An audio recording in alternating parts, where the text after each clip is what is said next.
Хушхабар ба тамоми мухлисони телефонҳои Samsung. Ширкати бо эътимоди Samsung Galaxy S9 ва S9 Plus аксияи калон барои мухлисони худ эълон кард. Акнун шумо метавонед телефонҳои Samsung Galaxy S9 ва S9 Plus-ро ҳамагӣ бо нархи 7990 рубл харидорӣ намоед. Телефонҳо бо сифати олӣ. Барои харидорӣ намудан ба линки дар таги видео дар рӯи заиф кард, бепул гузоред ва соҳиби телефони хостаатон шавед.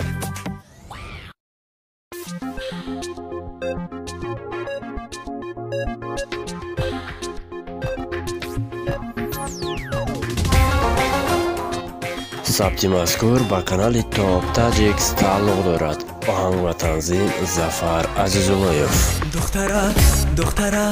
دختره قهر مکن ناز مکن بهر خدا نمیخواهم که شوم لحظه من از تو جدا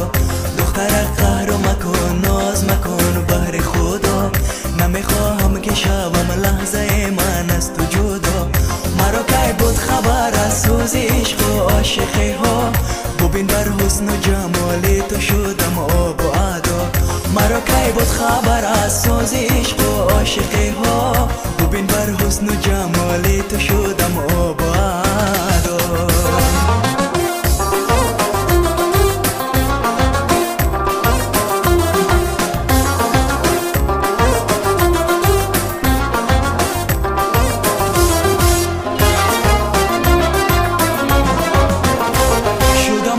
چشمان سیاحت شدم عاشق به هر طرز نگاهت شدم عاشق که عاشق را دوانست خدایا چاره ام کن در پناهت شدم عاشق که عاشق را دوانست خدایا چاره ام کن در پناهت دختره قهر مکن ناز مکن بهر خدا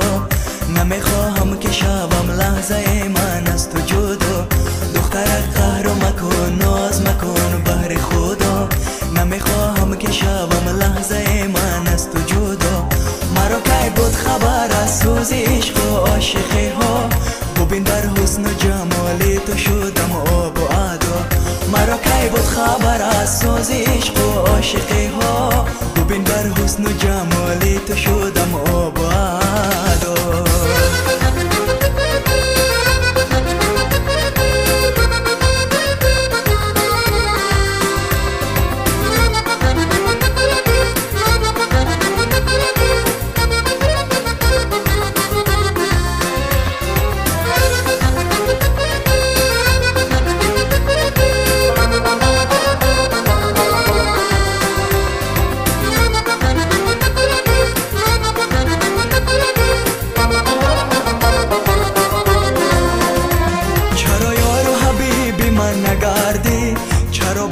نصیب من نگردی زی درد عشق تو روز بمیرم چرا بار طبیب من نگردی زی درد عشق تو روز بمیرم چرا بار طبیب من نگردی دختره قهر مکن ناز مکن بهر خدا نمیخواهم که شوم لحظه من از تو جدا دختره قهر مکن ناز مکن بهر خدا نمیخواهم که شوم لحظه من از تو جدا مرا کی بود خبر از سوز عشق و عاشقی ها ببین بر حسن و جمال تو شدم آب و ادا مرا کی بود خبر از سوز